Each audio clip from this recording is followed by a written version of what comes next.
Halo semuanya, perkenalkan saya Regita Ekarisya Sitorus dengan NIM 42432100038 dari kelas PSKM 24A. Di sini saya akan menjelaskan Pancasila dalam kajian sejarah bangsa Indonesia.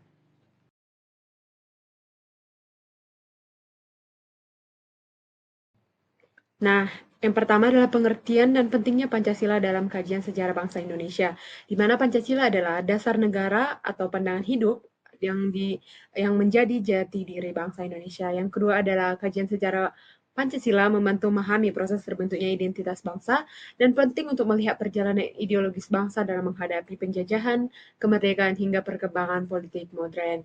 Nah, yang terakhir adalah membantu generasi muda memahami nilai-nilai perjuangan dan kebangsaan. Nah, sejarah Pancasila pada masa prakemerdekaan yang pertama nilai-nilai Pancasila dalam sejarah perjuangan bangsa.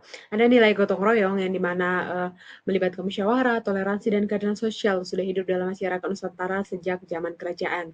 Yang kedua ada Kerajaan Sriwijaya dan Majapahit yang menampilkan nilai persatuan dan keberagaman budaya serta nilai spiritualitas dan ketuhanan yang tercermin dari kehidupan keagamaan masyarakat Nusantara. Yang kedua, perjuangan bangsa melawan penjajah, yaitu perjuangan rakyat terhadap penjajahan menunjukkan nilai nasionalisme dan keberanian, di mana contohnya Budi Utomo dan Sarekat Islam dan pergerakan nasional lainnya memperkuat kesadaran kebangsaan. Yang terakhir ada Sumpah Pemuda tahun 1928 yang mempertahankan nilai yaitu satu bangsa, satu bahasa, dan satu negara. Nah, selanjutnya sejarah Pancasila pada masa prakemerdekaan. Yang ketiga adalah nilai-nilai Pancasila dalam sejarah perjuangan bangsa, yaitu yang ada pertama pidato Insinyur Soekarno pada tanggal 1 Juni tahun 1945, di mana memperkenalkan rumusan awal Pancasila. Berikutnya itu ada BPUPKI yang merumuskan dasar negara melalui tiga tokoh utama. Yang pertama adalah Muhammad Yamin, yang kedua Supomo, dan yang ketiga Soekarno.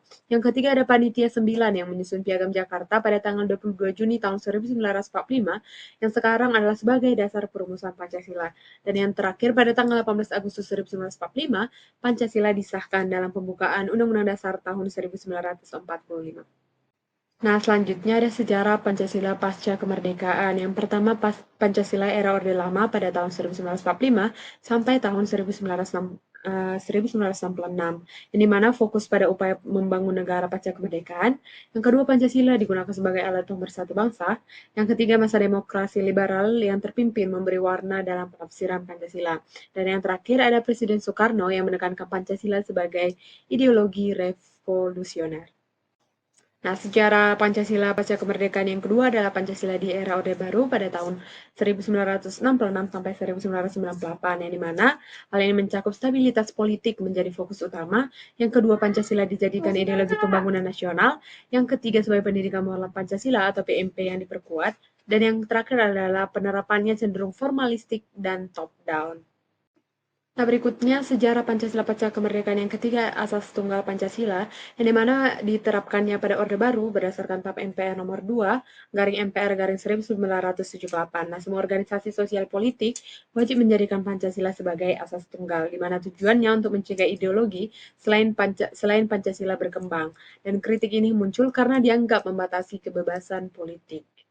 Yang terakhir adalah sejarah Pancasila pasca kemerdekaan pada Pancasila di era reformasi pada tahun 1998 hingga sekarang, di mana penafsiran Pancasila menjadi lebih terbuka dan demokratis. Pancasila dipandang sebagai nilai universal untuk mengelola keberagaman, dan pendidikan Pancasila ini dihidupkan kembali sebagai pembentukan karakter bangsa. Tantangan seperti globalisasi, radikalisme, dan perubahan sosial budaya yang selalu ada dalam era reformasi.